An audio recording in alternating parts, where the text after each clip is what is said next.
I've ever experienced in my life. Yeah.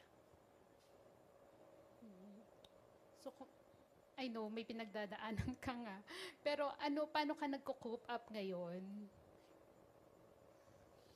Nanonood lang ako ng Bluey. Ayun lang.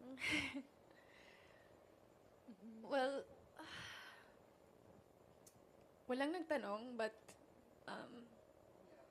nangyari? Oo. Well, wala akong short answer for it. Um,